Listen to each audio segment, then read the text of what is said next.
Greetings, my gruesome guest. Welcome back to the True Scares Motel, where tonight's entertainment is a matter of life and death. Our unlucky friend here is Phil. Say hello to our guest, Phil. Let me out, you little dick! Let me the fuck out! Thank you. You see, Phil is a real person out there, a real human being just like you. Nonetheless, we've had two of our most loyal guests email us their scary true stories, of which will be narrated by True Scares' finest narrators. One is going to tell his most terrifying true story to save Phil, while the other is trying to doom him with his. This must be a true story. We're not called True Scares for no reason, people. Our motto isn't real stories, real victims for no reason, people. We aren't like the other scary story quote-unquote channels. We are authentic, do you understand? So again, rule number one, it must be true. Your story can't be under 2 minutes or over 5 minutes. We're on a schedule here, people. Death waits for no one. 3. No excessive language such as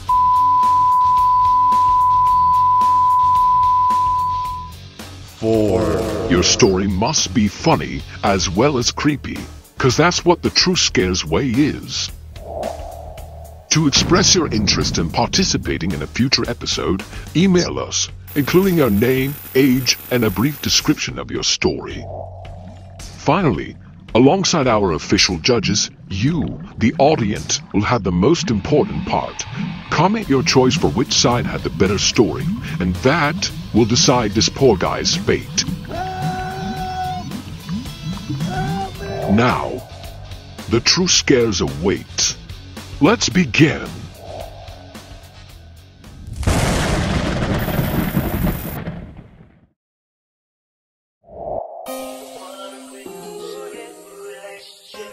My name is Jonathan, and this happened about 2 months ago. For backstory, I was once dating this beautiful Latina girl I knew from school. She was the love of my life. We were even engaged and planned on having children. However, one night while we were dating, that had her brother beat my for wrecking her car. At the time I was furious, so I downloaded Tinder and ended up matching with this beautiful woman. We started talking, and simply put, I found out this girl was actually my perfect match. She liked football and horror flicks. We were texting a while, and I was constantly turned on just thinking about her beautiful body. One time I even sent her a recording telling her exactly how I felt.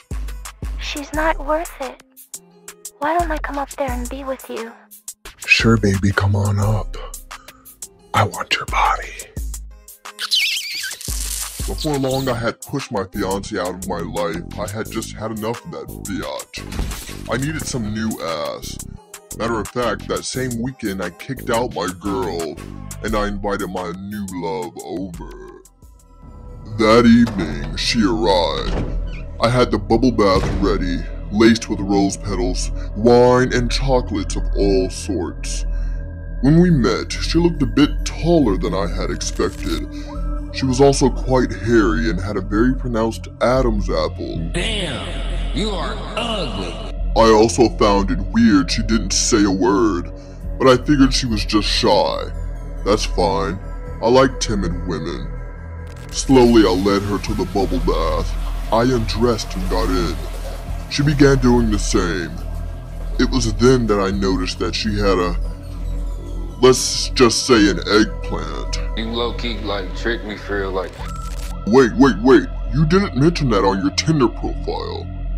It was then that I finally heard her voice. What the fuck are you talking about? I felt the hair raise on the back of my neck. I suddenly wished I was back in my ex-fiancé's arms. I think I'm gonna get dressed. Now stay down, bitch. After she socked me, I fell back into the bathtub. Oh God, what in the diary of a mad black woman is about to happen here? She then took a dildo out of her bra and began getting into the tub. What the fuck is that? I splashed some soapy water into her eyes and quickly ran out of the bathroom, naked. I ran past the front door and went into my upstairs bedroom, locking the door behind me. I could hear her bare feet running across my tiled floors. This tender girl sounded like a linebacker running through my house. She got to my door and I thought I was safe from the horror, so I started calling animal control to come put her down. You need to get every last motherfucking cop out here! Unfortunately, she easily broke through my room door and put me in a chokehold. I had been doing some self-defense classes prior to this in the years before, and I had a black belt in Brazilian Jiu-Jitsu. But right as I was about to end this horror, she snapped my neck. I think you need to be taught some fucking manners. I woke up 5 hours later, hoping it was all a dream like Biggie Smalls said, but it wasn't. She had left, but not before cutting off my extremities, then took pictures and a video of me while I was unconscious and put them on a dark web, selling them to the highest bidder in Slovakia. After, I tried to call my ex and get her to take me back, but to my horror, she was already married and pregnant by some guy on the west side. That whore. If there's anything I want you to take away from this video, it would be to get a full body pic before meeting up IRL. Your life might depend on it.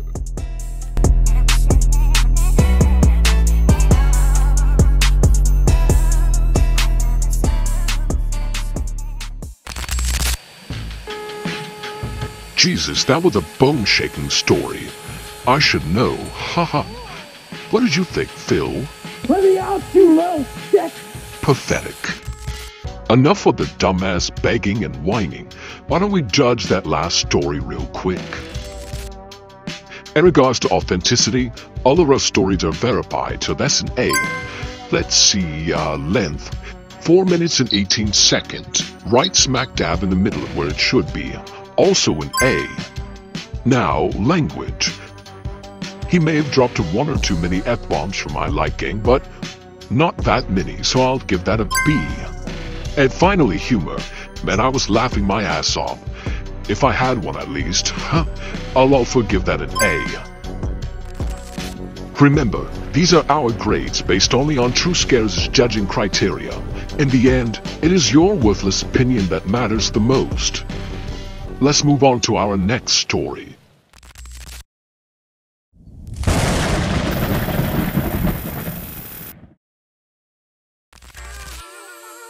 Hey, my name's Eugene. I'm an 18-year-old fresh out of high school. I graduated at the top of my class, acing all of my subjects with ease. Except one. Sexual education. I still don't fully understand the female anatomy. That is, until I met Jennifer. This girl from my sex ed class who was a straight 10 out of friggin' 10, bro. Just thinking about her made me feel things I had never felt before. South of the border, especially. I was a little confused by the way Jennifer was making me feel, so I asked my mommy about it. She told me not to worry about it and that she was the only woman I'd ever need in my life. I nodded in approval and proceeded to eat my dinner. Dino nuggies, applesauce, and milk. The next day, I was walking down the hallway at school and I was shoved by the jocks. Leave me alone, man. Typical. Shit. But I dropped my books on the ground this time, which is the ultimate sign of disrespect. I was holding a weapon that day and almost pulled my Charizard Star Pokemon card on these fools. But I kept my composure because I'm a real man, unlike those friggin' jocks who have peas for brains. As I went to pick my things up, a high heel stepped on my science book. I was wondering who the frick was stepping on my favorite book. Then I slowly looked up and realized it was Jennifer. I heard you were having trouble in sex ed, kid. Yes, I am. Why'd you ask? Meet me in my house at 7:30 p.m. I can help you get an A. Okay. I couldn't believe what the frick just happened. I'd never spoken to another person in school, and Jen just spoke to me? Eugene Mathware? Yeah, I'm the shit. I was so excited, I did a Fortnite emote right there in the hallway. As soon as school was out, I caught a bus over to the address Jennifer gave me. And with each mile passed, I became more and more in love with her. With a crystallizing vision of 8 children, married and boundless love materializing in my head, I turned to an old guy sitting next to me and asked him if he'd ever been in love with a woman too. He said he was gay as hell. I'm gay, boy. When I arrived at Jennifer's mansion, I walked up to their front door, and it slowly opened by itself. I hesitantly walked in, understanding that my life as a boy was about to end, and my life as a man was about to begin. From upstairs, Jennifer called me and told me to come up. I said, "Yes, ma'am," and scurried upstairs on all fours. When I got to her room door, she grabbed me by my hair and pulled me inside, closing the door behind us. Upon seeing her tall, curvy body again, I passed out from excitement, but it wasn't long before I woke, chained to her wooden floors, laying on top of a drawn-out pentagram. Jen had also changed into leather spandex, and now wielded a very large whip in her hand. I was scared as shit. We exchanged a few words as she circled by my naked and chained body. It's time to study, Eugene. Tell me, what is the word for a woman's chest? Chesticles? Wrong. Again. Butler holder. Again. Cuddle cannons? No. God, you're pathetic. Let's try something different. It was at this point that Jen opened an old, dusty-ass book and spoke in a language I had never heard before. It felt like she was putting a spell on me. No, seriously. I began to shake violently, and my eyes began rolling back of my head. In the midst of this dramatic episode, I saw visions of my future. A ladies' man with women on both his arms, walking through his high school hallways and having the admiration of all his peers.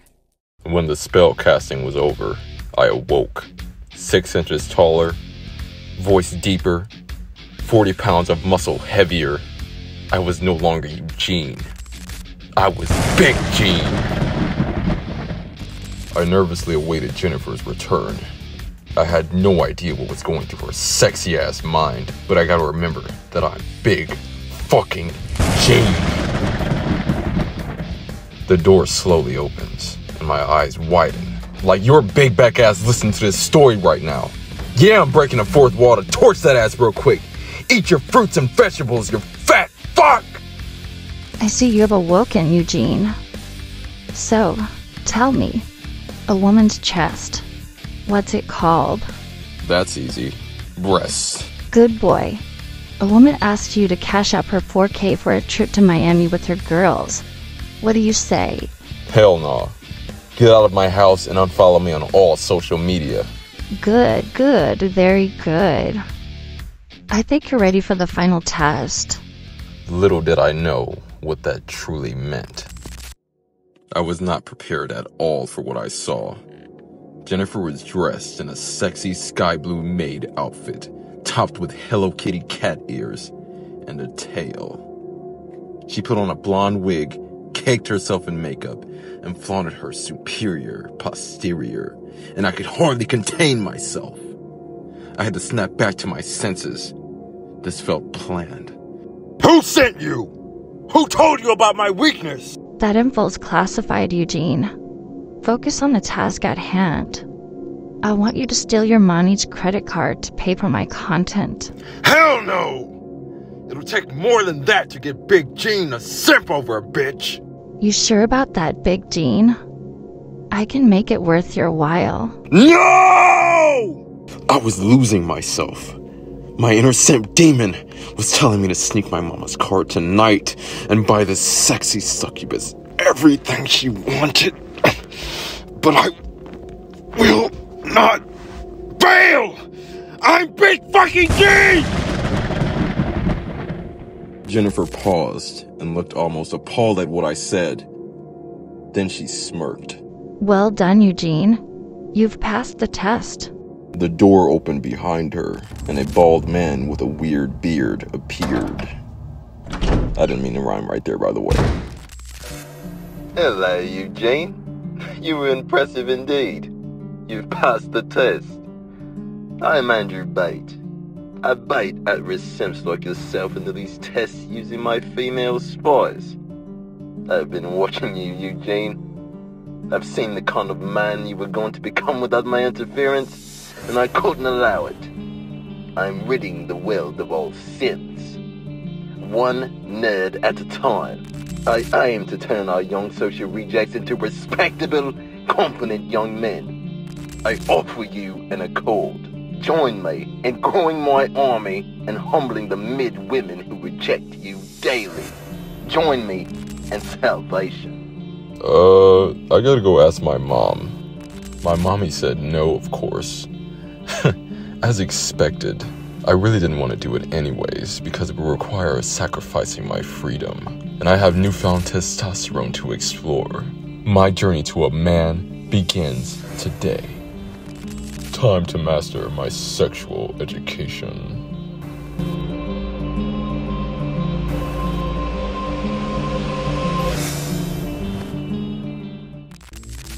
Holy crap. Imagine being so wimpy you need an exorcism to undo your simp demon. Let's grade the story. Number 1. Authenticity. This is always going to be an A because True Scares values true, verified stories. As far as length, I'm going to have to give that a C. Capping out at 8 minutes and 33 seconds, it's a whole 3 minutes over our recommended time. Language is also going to be a C. Naturally, with the story as long as this, they're probably going to be prone to more obscene language. And finally, humor. That's a hard A. It doesn't get much better than that. And keep in mind, these grades have no bearing on whether these stories are good or entertaining. That's going to be up to you, the viewer. Make sure you comment below your favorite story, and that will decide Phil's fate. Are you ready, Phil? Let me out, you little dick! And with that, the True Scares Motel is now closed.